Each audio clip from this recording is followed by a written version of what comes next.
ಇದು ದೊಡ್ಡಬಳ್ಳಾಪುರ, ಚಿಕ್ಕಬಳ್ಳಾಪುರ, ಅವಳಿ ನಗರಗಳಿಗೆ ಸಂಪರ್ಕ ಕಲ್ಪಿಸುವ ರಸ್ತೆ ಚೆನ್ನಾಗಿದೆ ಅಂತ ಜನ ಇದೇ ರಸ್ತೆಯಲ್ಲಿ ಸಂಚಾರ ಮಾಡ್ತಾರೆ. ಆದರೆ ಇದೇ ರಸ್ತೆಯಲ್ಲಿ ರಾತ್ರಿ ಚಿರತೆ ಕಾಣಿಸಿಕೊಂಡಿದ್ದು ಈಗ ಸಾರ್ವಜನಿಕರಿಗೆ ಆತಂಕಕ್ಕೆ ಕಾರಣವಾಗಿದೆ.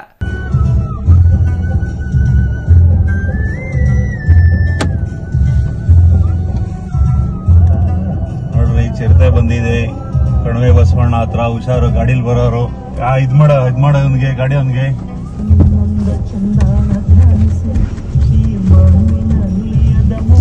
ಚಿರತೆ ಐತೆ, ಹುಷಾರು.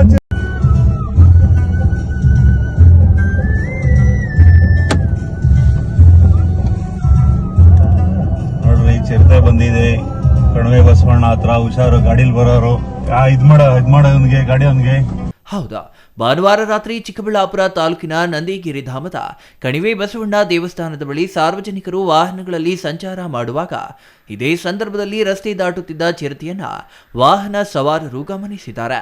ವಾಹನದಲ್ಲಿದ್ದ ಸವಾರರಲ್ಲಿ ಆತಂಕ ಮೂಡಿದೆ. ಕೂಡಲೇ ವಾಹನದಲ್ಲಿದ್ದ ಸವಾರರು ಮೊಬೈಲ್ ಮೂಲಕ ವಿಡಿಯೋ ಚಿತ್ರೀಕರಣ ಮಾಡಿ ಸೋಷಿಯಲ್ ಮೀಡಿಯಾದಲ್ಲಿ ಹರಿದು ಬಿಟ್ಟಿದ್ದಾರೆ. ಇನ್ನು ನಂದಿ ಹಿಲ್ಸ್ ಪ್ರವಾಸಕ್ಕೆ ಬರುವ ನೂರಾರು ಜನರು ಇದೇ ರಸ್ತೆಯನ್ನ ಬಳಸುತ್ತಿರುವ ಹಿನ್ನೆಲೆಯಲ್ಲಿ ಪ್ರವಾಸಿಗರಿಗೆ ಭಯ ಹೆಚ್ಚಾಗಿದೆ. ಇತ್ತೀಚಿನ ದಿನಗಳಲ್ಲಿ ಚಿಕ್ಕಬಳ್ಳಾಪುರ ತಾಲೂಕಿನಲ್ಲಿ ಚಿರತೆಗಳ ಸಂತತಿ ಹೆಚ್ಚಳವಾಗಿದ್ದು ಪ್ರತಿದಿನ ಒಂದಿಲ್ಲೊಂದು ಗ್ರಾಮ ಹಾಗೂ ಅರಣ್ಯ ಗಡಿಯ ಪ್ರದೇಶಗಳಲ್ಲಿ ಚಿರತೆ ಕಾಣಿಸಿಕೊಳ್ತಿದೆ. ಇದರಿಂದ ಗ್ರಾಮಸ್ಥರು ಹಾಗೂ ಪ್ರವಾಸಿಗರು ಆತಂಕಕ್ಕೆ ಈಡಾಗಿದ್ದಾರೆ. ನನ್ನ ಹೆಸರು ಮಣಿಕಂಠ ಅಂತ. ಇದೇ ಸುಲ್ತಾನ್ಪೇಟೆ ಗ್ರಾಮಸ್ಥರು ನಾವು. ನಿನ್ನೆ ರಾತ್ರಿ ಇದೇ ರಸ್ತೆಯಲ್ಲಿ ಕಣಿವೆ ಬಸವಣ್ಣ ರಸ್ತೆಯಲ್ಲಿ ಚಿರತೆ ಕಾಣಿಸ್ಕೊಂಡಿದೆ ಅಂತ ಹೇಳ್ಬಿಟ್ಟು ಒಂದು ಯಾರೋ ವಿಡಿಯೋ ಮಾಡಿಬಿಟ್ಟು ವೈರಲ್ ಮಾಡಿದ್ರು. ನೋಡಿ, ಇದೇ ಜಾಗದಲ್ಲಿ ಈ ಜಾಗದಲ್ಲಿ ಚಿರತೆ ಕಾಣಿಸ್ಕೊಂಡಿದೆ. ಈ ರಸ್ತೆ ಏನಿದೆ ಇದೊಂದು ತುಂಬ ಪ್ರವಾಸಿಗರು ಓಡಾಡ್ತಕ್ಕಂಥ ರಸ್ತೆ ಆಗಿದೆ. ದೊಡ್ಡಬಳ್ಳಾಪುರಕ್ಕೆ ಮತ್ತು ಚಿಕ್ಕಬಳ್ಳಾಪುರಕ್ಕೆ ಒಂದು ಮುಖ್ಯವಾದ ರಸ್ತೆ ಆಗಿದೆ. ಸುಮಾರು ಜನ ಈ ರಸ್ತೆಯನ್ನು ಬಳಸ್ಕೊಳ್ತಾರೆ ಓಡಾಡೋದಕ್ಕೆ. ನಂದಿ ಬೆಟ್ಟಕ್ಕೆ ಹೋಗ್ತಾರೆ. ನಂದಿ ಬೆಟ್ಟದಿಂದ ಈಶಾ ಫೌಂಡೇಶನ್ಗೆ ತುಂಬ ರಾತ್ರಿಯಿಂದ ಬೆಳಗ್ಗೆವರೆಗೂ ತುಂಬ ಜನ ಓಡಾಡ್ತಕ್ಕಂಥ ಜಾಗ ಆಗಿದೆ ಇದು. ಸೊ ಈ ರಸ್ತೆಯಲ್ಲಿ ಚಿರತೆ ಕಾಣಿಸ್ಕೊಂಡಿರೋದು ಇವಾಗ ಜನಗಳಿಗೆ ಒಂದು ಭಯಭೀತಿಯನ್ನು ಹುಟ್ಟಿಸಿದೆ.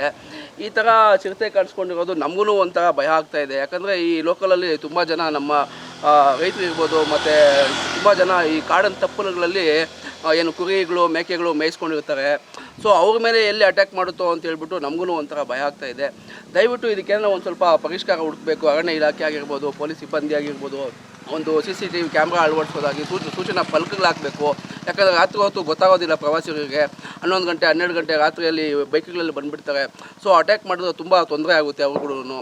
ಸೊ ಈ ಅಧಿಕಾರಿಗಳು ತುಂಬ ಇದಕ್ಕೆ ಎಚ್ಚೆತ್ಕೊಂಡು ಒಂದು ಸೂಚನಾ ಫಲಕಗಳು ಮೊದಲೇ ಹಾಕಬೇಕಾಗುತ್ತೆ. ಅಲ್ಲಿ ಕೆಳಗಡೆ ಸುಲ್ತಾನ್ಪೇಟೆ ಹತ್ರ, ಹೆಗ್ಡಳ್ಳಿ ಹತ್ರ ಚಿರತೆ ಇದೆ ಎಚ್ಚರಿಕೆ ಅಂತೇಳ್ಬಿಟ್ಟು ಒಂದು ಸೂಚನಾ ಫಲಕಗಳು ಅಳವಡಿಸೋದ್ರಿಂದ ಅವ್ರಿಗೆ ಒಂದು ಸ್ವಲ್ಪ ಅನುಕೂಲ ಆಗುತ್ತೆ. ಸೊ ನೋಡಿ, ಇದೇ ಜಾಗದಲ್ಲೇ ನೋಡಿ, ಇಲ್ಲಿ ಒಂದು ದಾರಿ ಬಿದ್ದಿದೆ. ಮತ್ತು ಇದೇ ದಾರಿಯಲ್ಲೇ ಹತ್ಕೊಂಡು ಹೋಗಿದೆ. ನೋಡಿ, ಇದೆಲ್ಲ ಜಾಡ್ ಬಿದ್ದಿದೆ ನೋಡಿ, ಜಾಡಲ್ಲಿ. ಸೊ ಇದೊಂಥರ ಒಂದು ಜನರಿಗೆ ಭಯಭೀತಿ ಹುಡ್ತಕ್ಕಂಥ ಇದು. ನಾವೆಲ್ಲ ಬೇರೆ ಬೇರೆ ಫೇಕ್ ನ್ಯೂಸ್ ಆಗ್ತಾಯಿದ್ರು. ನಂದಿ ಬೆಟ್ಟ ಅಂದ್ಬಿಟ್ಟು ಬೇರೆ ಕಡೆ ಎಲ್ಲ ಚಿರತೆ ಬಂದು ಒಂದು ನಂದಿ ಬೆಟ್ಟ ಅಂತ ಹೇಳ್ಬಿಟ್ಟು ಸುಮ್ಮನೆ ತೋರಿಸ್ತಾಯಿದ್ರು. ನಾವು ಬಿಡು ಬೇರೆದಲ್ಲಿ ನಾವು ನಂದಿ ಬೆಟ್ಟಲ್ಲಿ ನೋಡಿದ್ವಲ್ಲ, ಈ ಜಾಗ ನಮ್ದಲ್ಲ ಅಂತ ಅಂದ್ಕೊಳ್ತೀವಿ. ಈ ನೆನ್ನೆ ನಾವು ನೋಡಿರೋದು ಈ ಜಾಗ ನಾವು ಓಡಾಡ್ತಕ್ಕಂಥ ಜಾಗದಲ್ಲೇ ಕಾಣಿಸ್ಕೊಂಡಿರೋದು ನಮಗೂ ತುಂಬ ಭಯಭೀತಿ ಆಗಿದೆ. ತುಂಬ ಇದೊಂಥರ ಸರ್ಕಾರ ಎಚ್ಚೆತ್ಕೊಬೇಕು, ಮತ್ತು ಎಲ್ಲರೂ ಅರಣ್ಯ ಇಲಾಖೆ ಎಚ್ಚೆತ್ಕೊಬೇಕು. ಮುಂದೆ ಏನು ಕೆಟ್ಟ ಇದು ಆಗದಿದ್ದಂಗೆ ಇದಕ್ಕೆ ಕಡಿವಾಣ ಹಾಕಬೇಕು ಅಂತ ಹೇಳ್ಬಿಟ್ಟು ನಾವು ಒಂದು ಎಲ್ಲರ ಹತ್ರನೂ ಕೇಳ್ಕೊಳ್ತೀವಿ. ಇನ್ನು ನಂದಿ ಬೆಟ್ಟದ ತಪ್ಪಲಿನಲ್ಲಿರುವ ಕಣಿವೆ ಬಸವಣ್ಣನ ದೇವಾಲಯ. ನಂದಿ ಬೆಟ್ಟಕ್ಕೆ ಬಂದ ಪ್ರವಾಸಿಗರು ಇದೇ ರಸ್ತೆಯ ಮೂಲಕ ನಂದಿ ದೇವಾಲಯ, ಚಿಕ್ಕಬಳ್ಳಾಪುರ ನಗರ, ದೊಡ್ಡಬಳ್ಳಾಪುರ ನಗರಕ್ಕೆ ರಸ್ತೆ ಸಂಪರ್ಕವಾಗಿದ್ದು ಅದರಲ್ಲೂ ಕಣಿವೆ ಬಸವಣ್ಣ ದೇವಾಲಯದ ಬಳಿ ಪ್ರತಿನಿತ್ಯ ನೂರಾರು ಜನ ದೇವಾಲಯಕ್ಕೆ ಬರ್ತಾರೆ. ಆದರೆ ಈ ಚಿರತೆ ಸಂಚಾರದಿಂದ ರಾತ್ರಿ ಸಮಯದಲ್ಲಿ ಇಲ್ಲಿ ಓಡಾಡುವುದು ತುಂಬಾ ಭಯವಾಗ್ತಿದೆ ಅಂತ ಅರಣ್ಯ ಇಲಾಖೆ ಎಚ್ಚರಿಕೆ ವಹಿಸಬೇಕೆಂದು ಸ್ಥಳೀಯರು ಮನವಿ ಮಾಡಿದ್ದಾರೆ. ಇಲ್ಲೇ ಕಣಿವೆ ಬಸವಣ್ಣ ದೇವಸ್ಥಾನದಲ್ಲಿ ಅರ್ಚಕರಾಗಿ ಕೆಲಸ ಮಾಡ್ತಾ ಇದ್ದೀವಿ. ನಮ್ಮ ದೇವಸ್ಥಾನದಿಂದ ಒಂದು ಸ್ವಲ್ಪ ಮೇಲಕ್ಕೆ ಎಲ್ಲ ಒಂದು 100 ಮೀಟರ್ ಮೇಲಲ್ಲಿ ರಾತ್ರಿ ಚಿರತೆ ಕಾಣಿಸ್ಕೊಂಡಿದೆ. ಅರಣ್ಯ ಇಲಾಖೆಯವರು ದಯವಿಟ್ಟು ಏನಾದರೂ ಡ್ರೋನ್ ಏನಾದರೂ ಇಟ್ಟು ಚಿರತೆ ಹಿಡಿಬೇಕು. ರಾತ್ರಿ ಹೊತ್ತೆಲ್ಲ 2 ವೀಲರಲ್ಲಿ ಒಬ್ಬೊಬ್ಬರೇ ಓಡಾಡ್ತಾ ಇರ್ತಾರೆ ಗಾಡಿಯಲ್ಲಿ. ಯಾರು ಪ್ರಾಣ ಹಾನಿ ಆಗೋಕ್ಕೆ ಮೊದಲೇ ಎಚ್ಚೆತ್ಕೊಂಡು ಅಧಿಕಾರಿಗಳು ಒಂದು ಸ್ವಲ್ಪ ಕ್ರಮ ಕೈಗೊಂಡ್ರೆ ತುಂಬ ಒಳ್ಳೆಯದಾಗುತ್ತೆ.